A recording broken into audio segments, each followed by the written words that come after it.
Hello guys, कैसे हैं आप सभी? उम्मीद करता हूँ काफ़ी अच्छे होंगे और काफ़ी स्वस्थ होंगे और कल से आज आपका दिन बेहतर रहा हो। तो चलिए इसी पॉजिटिव थॉट के साथ हम आज का अपना सेशन स्टार्ट करते हैं।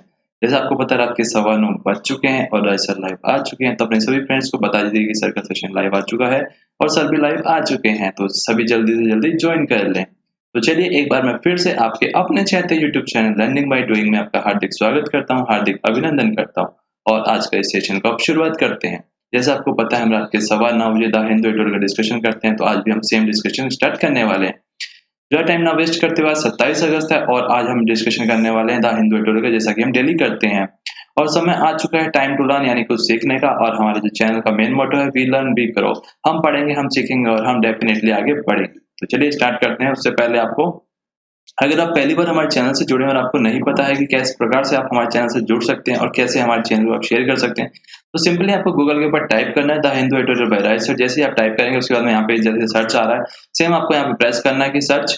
जैसे ही आप सर्च करेंगे उसके बाद में हमारी जो वीडियोस है वो आपको यहाँ पे शो होने लगेगी। तो जैसे कल की वीडियो आपको यहाँ पे दिखाई दे रही है कि 26 अगस्त थी कल, क्योंकि आज का सेशन तो अभी लाइव चल ही रहा है, तो वो तो अभी आ नहीं सकता, वो आज जब हो जाएगा खत्म उसके बाद यहाँ पे आपको वो भी शो होने लगेगा।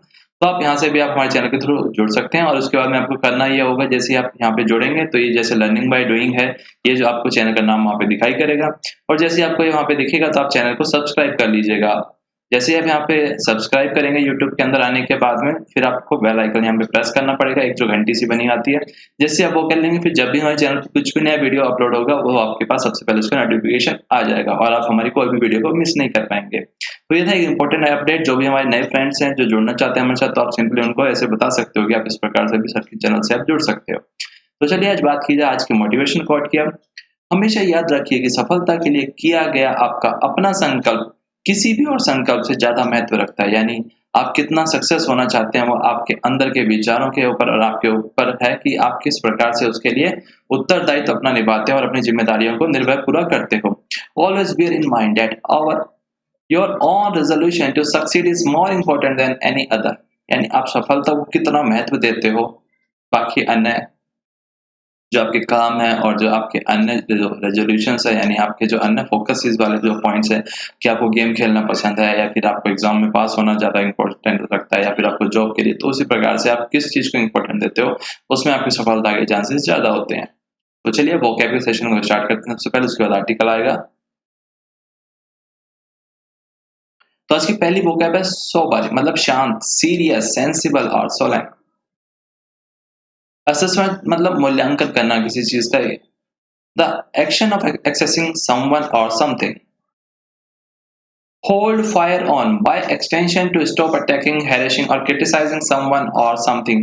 यानी आप जो भी काम करना चाहते हो एक बार आप शांत हो जाओ, वहीं पे रुक जाओ, अभी बाद में कर लेना आपको जो भी करना है वहां पे। इसका मतलब यह है कि एक बार रुक जाओ।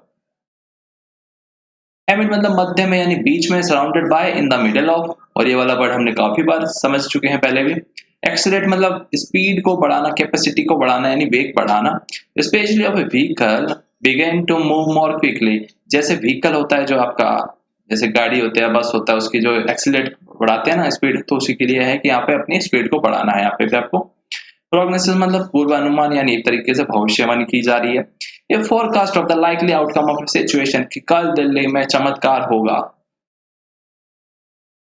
पोजिट मतलब तथ्य मान लेना, यानी जो बातें आपके सामने रखी गई है वो आपने मान ली है। Put forward as a fact on the basis of argument, यानी जो आपके सामने विचार व्यक्त किए गए आपने वो बातें मान ली है।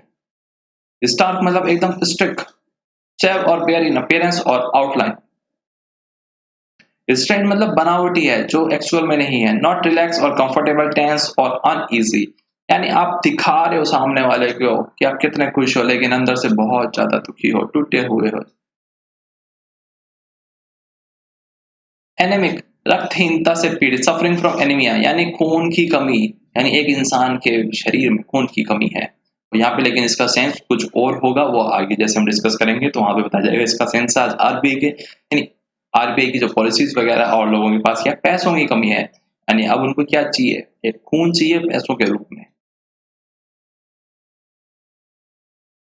एपिटाइट मतलब भूख, a natural desire to satisfy a bodily need especially for food। कहा जा रहा है एक जो आपकी नेचुरल है, जो वास्तविकता वाली जो आपकी भूख है, किस काम के लिए होती है अधिकतर भूख?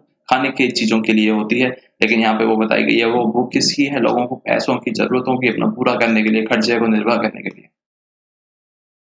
इम्पेड मतलब अवरोध करना, डिले और प्रिवेंट समवन और something bye obstructing them, hinder.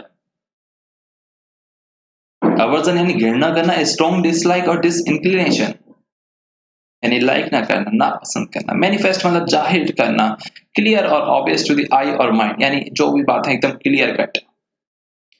Tempo मतलब उत्साहहीन, ए डिस्करेजमेंट और चेक मतलब बिल्कुल भी मन नहीं है किस काम में, वो तो आपको ज्यादा पता होगा। एब्सोल्यूट मतलब महत्वपूर्ण तत्व निकाल देना, यानी जो एक मेजर इंपॉर्टेंट एलिमेंट होता है, जो एसेंशियल एलिमेंट होता है, वो ही आपने उस चीज में से निकाल दिया है। deprive something of its essential content। Strap यानी शॉर्ट ऑफ मनी यानी पैसों की तंगी है बहुत ज्यादा। लीवे मतलब स्वतंत्रता, the amount of freedom to move और एक्ट दैट इज अवेलेबल यानी आप स्वतंत्र हो, अपने हिसाब से आप चल फिर सकते हो और जहां जाना चाहो घूम सकते हो, जिसको जो कहना चाहो कह सकते हो। अंडरग्रेड प्रोवाइड सपोर्ट और ए फॉर्म बेसिस फॉर यानी आप किसी को सपोर्ट कर रहे हो और या फिर उसकी बातों से सहमति रखते हैं। स्क्वी मतलब दबाव यानी pressure, manage to get into और थ्रो ए नैरो और रिस्ट्रिक्टेड स्पेस। क्रंच मतलब चबाना, एक क्रूशियल पॉइंट और सिचुएशन यानी एक कठिन स्थिति और एक कठिन आप पॉइंट पे पहुंच चुके हो जहां पे निर्णय लेना बहुत ज्यादा टफ होता है। Typically one at which a decision with important consequences must be made, लेकिन वहां से आपको एक ऐसा निर्णय लेना पड़ता है जिसके द्वारा आप आगे चलना चाहते हो, यानी आप एक 2 पॉइंट वे पे पहुंच चुके हो, इधर कुआ इधर खाई, जाऊं तो जाऊं कहां, वो वाली सिचुएशन है, तो आपको एक डिसीजन लेना है, निर्णय लेना है। मैग्नामिटी यानी महानुभावता, the factor condition of being magnanimous generosity यानी आप कितने महान हैं।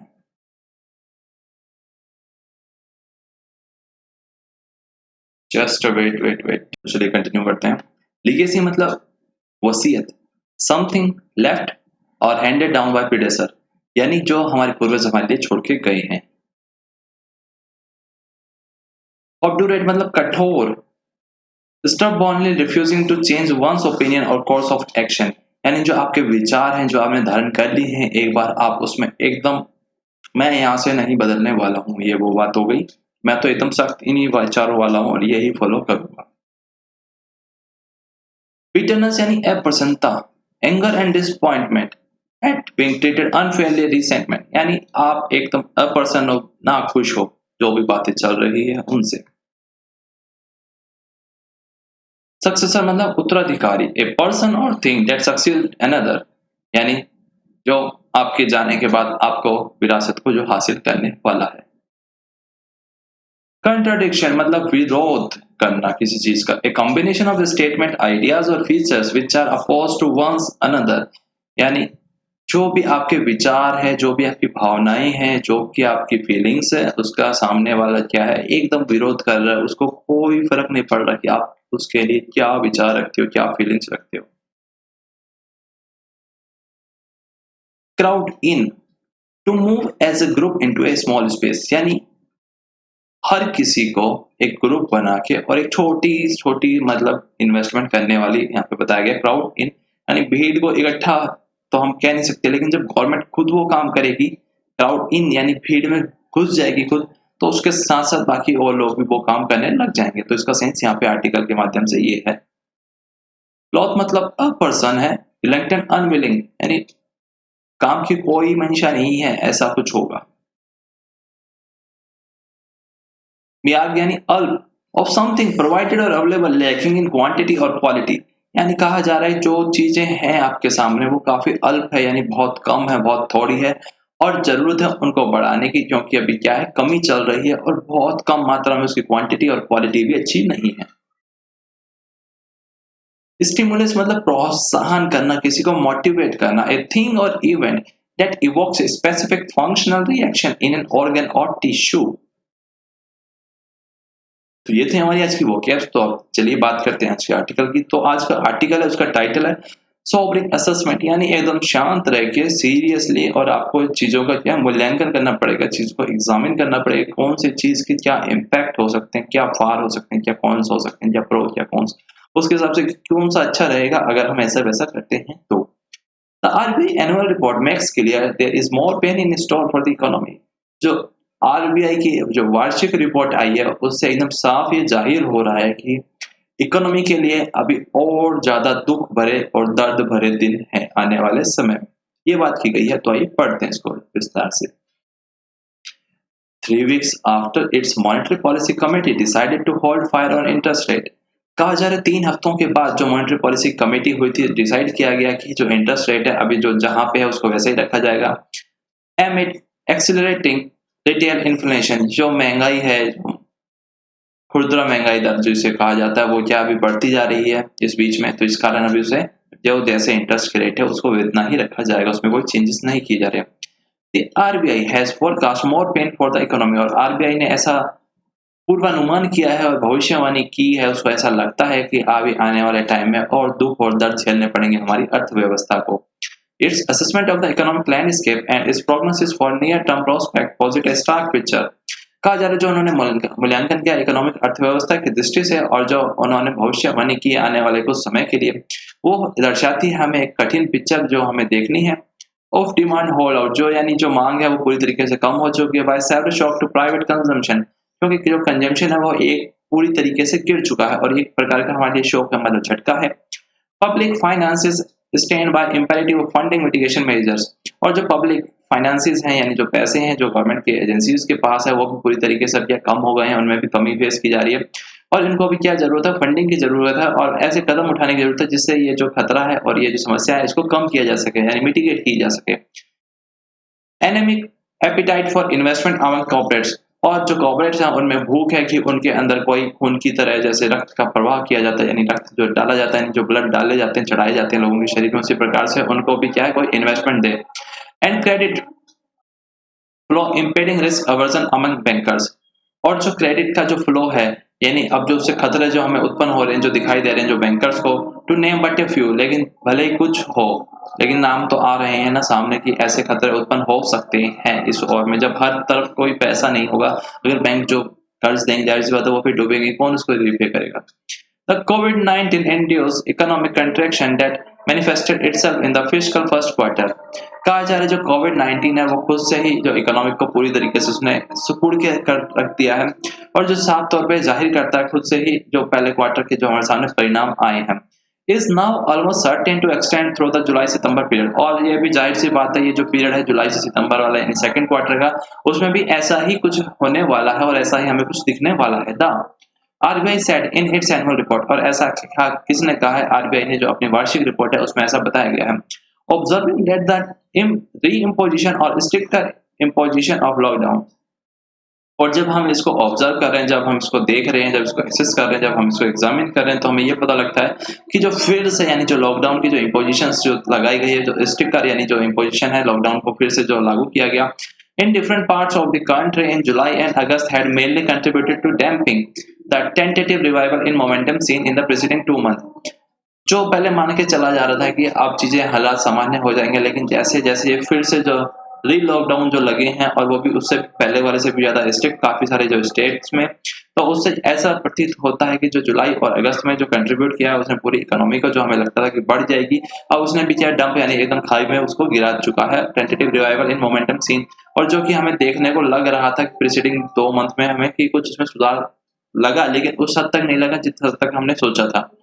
It's said several recent high frequency indicator pointed to an unprecedented retrenchment in activity, और जो छटनी की गई है यहाँ पे जो हमने सोचा नहीं था कि काफी सारे इंडिकेटर्स है जो अब इस कारण से हमें सामने आए हैं, तो इस कारण से हमारी जो इकोनॉमी है वो अभी डाउन पे डाउन ही चलने वाली है, ऐसा जो आरबीआई की जो एनुअल रिपोर्ट है उसके हिसाब से हमें पता लग रहा है। Noting that the services sector has been a prime mover of the Indian economy, और अगर बात की जाए जो भारत में जहाँ से सबसे ज्यादा जो रेवेन्यू कलेक्ट किया जाता है और जो सबसे ज्यादा जो एक प्रकार का मेजर पोर्शन जो रखता है जीडीपी में, वो कौन सा रखता है, वो सर्विस सेक्टर रखता है भारत में, तो उसकी बात की जा रही है यहाँ पे। The central bank flagged the fact that whatever consumption had survived the shock was now manifested as essential spending with services including transport and hospitality among completely eviscerated. कहा जा रहा है कि जो भी सर्विस सेक्टर की यानी जितने भी इंडस्ट्रीज थी वो पूरी तरीके से एकदम से झटके में है और पूरी तरह से जो उनकी जो डिमांड है, जो कंजम्पशन है, पूरी तरीके से कम हो चुकी है। और इससे साफ जाहिर हो रहा है क्या, केवल लोग वहीं पे पैसा इन्वेस्ट कर रहे हैं जहाँ पर उनको बहुत ज़्यादा एसेंशियल यानी एकदम उनके बिना वो रह नहीं सकते। चाहे वो शामिल चाहे ट्रांसपोर्ट की हो, चाहे वो हॉस्पिटलिटी की हो। और वो पूरी तरीके से क्या है, अब खत्म के बराबर हो चुके हैं, यानी एकदम से सर्विस सेक्टर पूरी तरीके से डैमेज हो चुका है। यानी अब वहाँ से केवल लोग वहीं जाना चाह रहे हैं जहाँ पे उनके बिना काम नहीं चल रहा और वही चीज़ें परचेज़ करना चाह रहे हैं और वही चीज़ों में इन्वेस्ट करना चाह रहे हैं जहाँ पे उनको लगता है कि हाँ, यहाँ से हमारा अभी जो रोज़मर्रा का काम है वो चल रहा है बस। The central government, जो केंद्र सरकार है, which has gamely attempted pandemic-proofing demand by increasing its net revenue expenditure by a third in the first quarter। कहा जा रहा है जो केंद्र सरकार है उसने एक गेम अटेम्प्ट किया यानी खेला जो पैंडेमिक प्रूफिंग यानी जो महामारी से एकदम स्पष्ट हमें दिखाई दिया। डिमांड बाय जो उनकी मांग थी उसे बढ़ा के इट्स नेट रेवेन्यू जो उसका नेट रेवेन्यू एक्सपेंडिचर था यानी जो रोजमर्रा वाला जो उसका एक्सपेंडिचर था यानी जो खर्चा था उसे बढ़ाया by third in first quarter यानी एक तिहाई से उसे बढ़ा दिया। कब? फर्स्ट क्वार्टर में यानी अप्रैल से जून वाले महीनों के दौरान। Is however likely to find itself strapped for resources in the coming month.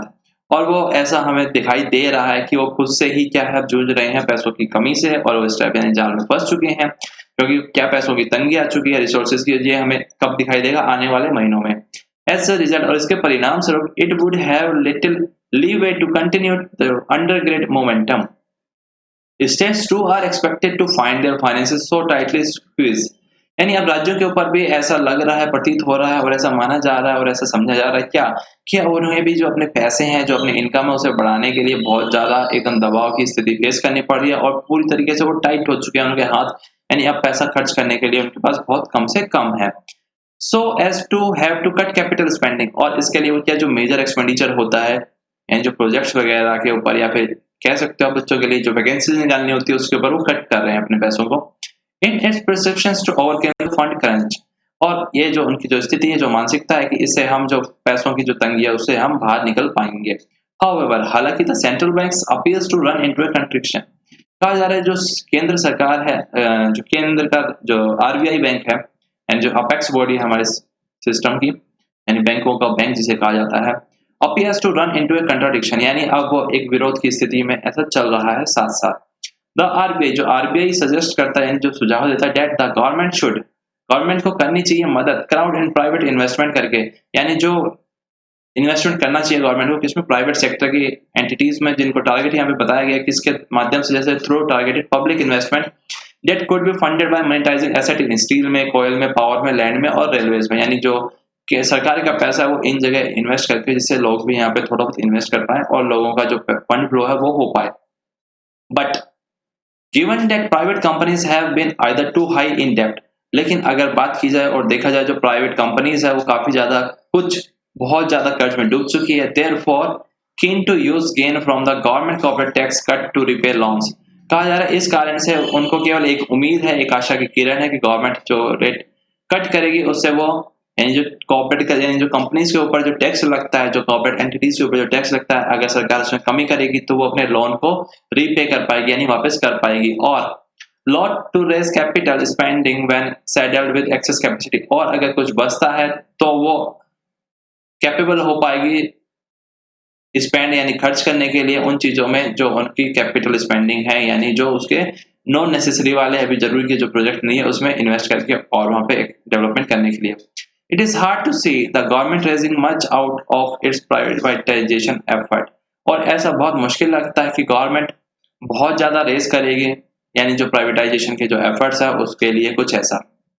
Ultimately अगर बात की जाए एज एक्सपेंडिचर सेक्रेटरी जो है T B Somanathan has acknowledge, उन्होंने ये बातें मानी है the centre may opt to marshal its mayor's resources more prudently and wait for the curve of infection to start flattening before committing to any further stimulus spending।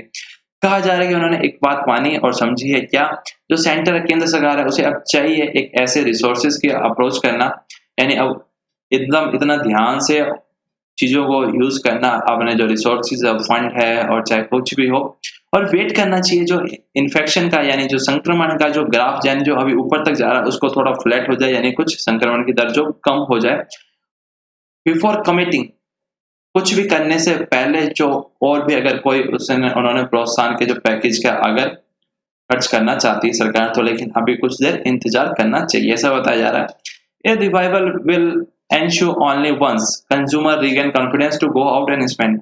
और जो economy में फिर से अगर बात की जाए जो कि उसमें जान आएगी, वो कब आएगी? वो केवल और केवल जब ही आ सकती है जब जो लोग हैं, जो कंज्यूमर्स हैं, जो उपभोक्ता है, उनके अंदर भरोसा आए कि वो बाहर जाएँ और खर्च कर पाएँ, तभी इकोनॉमी में फिर से पूरी तरीके से जान आ पाएगी।